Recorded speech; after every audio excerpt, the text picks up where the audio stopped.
What is an intermediate cartridge? Be able to define this terminology, explain this terminology to me. Somewhere between pistol and full size, right? Intermediate cartridge, the first of them was? 5.56. Sturmgewehr. 7.62. That's the first assault rifle. Intermediate cartridges. There's a lot of them. I don't know about a first. 30-30 is a good intermediate cartridge. Right? Because think about it, at that time, 1850, 1860, 1870. Yeah. Okay, way back. The United States Army is fighting, they're fighting the Indians on the Great Plains. They're eradicating Indians on the Great Plains. But they didn't actually necessarily eradicate the Indians. They eradicated the Indians. Nobody knows this history? Buffalo. They eradicated their food source. So for shooting buffalo, we need a big gun with a lot of range, with a lot of power, big heavy bullets. So we're going to standardize on a single shot, very powerful long range rifle, relatively long range rifle, 45-70. Big fat honking bullet, 405 grains of lead, going kind of slow, 1,700 feet per second. Right? So this is big and it's powerful, right? But for the average person, for defensive needs, they don't want that. For average anti-human needs, they don't want this. It's too powerful. It kicks like crazy. It's heavy. It's got a lot of lead behind it. So what do we need? We need a lighter, less recoil, smaller gun that shoots faster. So enter the cowboy lever guns era. You guys seen all your westerns, right? So if you look at a Winchester lever gun, which is designed by who? Winchester. No. Good guess. Samuel Colt. Henry would make sense. Come on, think about it. The Colt. Think about it. Henry. Winchester 1894. The Winchester lever gun. Developed by... No, that one was Browning. Yes, Yeah. master of weapons design. Oh, John shit, Moses he did Browning. that too. Yes. Yes. He is Yeah. Henry. What do you, Winchester pump shotgun. Winchester. Winchester pump, the trench gun, World War I, trench shotgun. Designed by who? Also Browning. John Moses Browning. Like, dude, everything that you know about modern weapons is built by John Moses Browning. Never mind, moving on. Okay. All right, so that was a side topic. Cut. All right, going back to our video. What were we talking about? Intermediate cartridge. Intermediate cartridge. If we talk about intermediate cartridge, we're looking for a compromise on power, long-range performance, killing power, but we want to gain mobility, lightweight handling, light recoil, easy to use, high capacity, rapid fire. And so if we look at a lever gun that holds 6 shots, is that a high capacity, high rate of fire? No. Fighting weapon? Back then. Fuck yes. I guess in If you're in the comparison, age of a muzzle-loading Yeah, single sure, shot, of a Gatling smooth gun. bore muzzle-loading single shot. So if the standard, your daddy's gun was a muzzle-loading single shot shotgun, and you have this dude who got his paycheck, and he wears tight pants and a bowler hat, and he bought himself the fanciest thing at the store, you know how expensive that thing was? A lever action repeating Winchester or something similar to that? It was a very, very, imagine spending $4,000 or $5,000 on a gun right now. How high tech of a gun would you buy? Be pretty freaking high tech, right?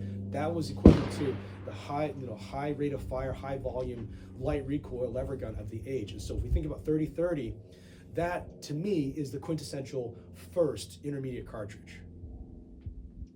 So then what later on mimics the 30-30? 8mm Kurz. 8mm Kurz mimics the 30-30, right? So 30-30 class ballistics. What then mimics 8mm Kurz? This is 1944, right?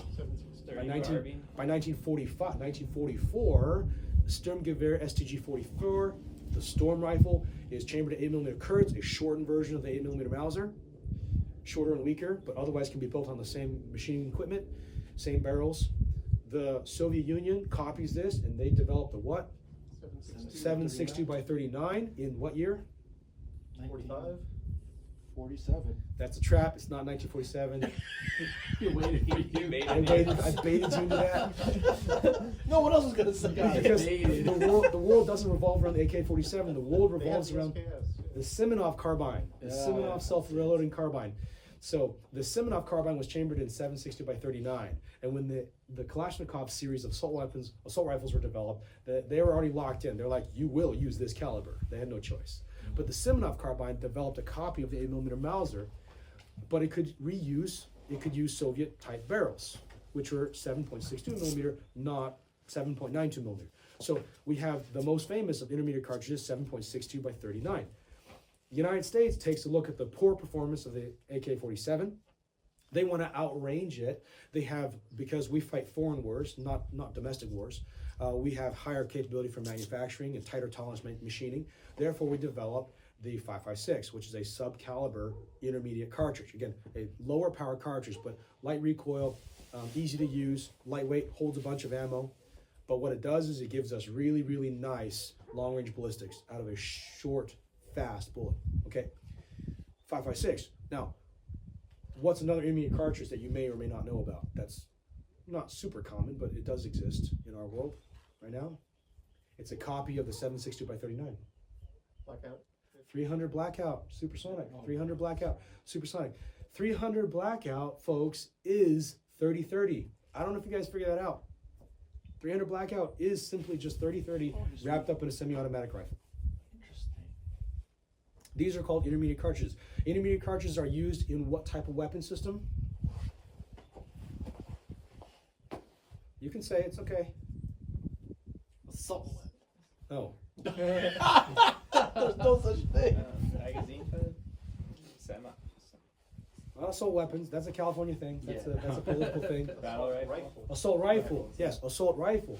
Assault rifle. The storm rifle. Storm being the word that the Germans used for assault, which later on spread into many different languages. So we look at Ukrainians. Ukrainians still use the word Sturm as assault.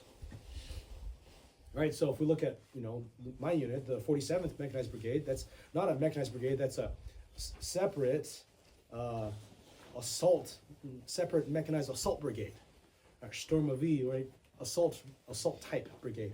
So the point is, when we have an assault rifle, not assault weapon, an assault rifle, it's an actual thing. And so the question then is, back to the gun that's on my back, is this an assault rifle? No. What is the thing that makes it an assault rifle or not? Full auto. Is it how it looks? The full on the giggle switch. Is it the pistol grip? Nope. Is it the magazine? Oh my God, it's the bayonet lug. Those are cosmetics.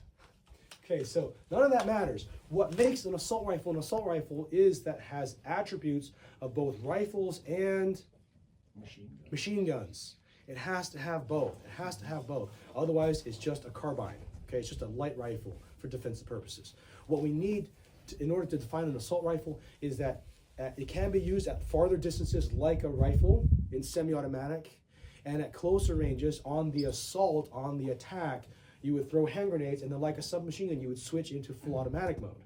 And so if you're in the prone position, in an overwatching position, you could also put it in full automatic and use it kind of like a light machine gun. But the assault rifle was really a hybrid between submachine gun and rifle. It has full automatic capability. So on the assault, at close range, at hand grenade range, throw hand grenades, put it in full auto, mount your bayonet, and go in. And so the assault rifle is a very specific doctrinal development that uses a combination of performance that is rifle-like out to about 400 meters, but it can also be worked as a submachine gun up close. It has the fast handling, high rate of fire, high magazine capacity, low recoil as a submachine gun. Okay, so the hybrid between submachine gun and an infantry rifle, that creates assault rifle. All right, let's cut that. Whew.